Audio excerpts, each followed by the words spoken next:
Welcome. If you want to add event to calendar in your LG V50 ThinQ, at the first you have to open your calendar. You can find it in the essential folders.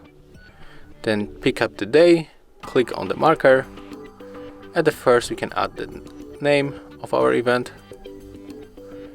And here we can set other things. We can change duration of the event. We can add the location, add the reminder, set the repeat, for example. So for the yearly, so we can set the date and the time.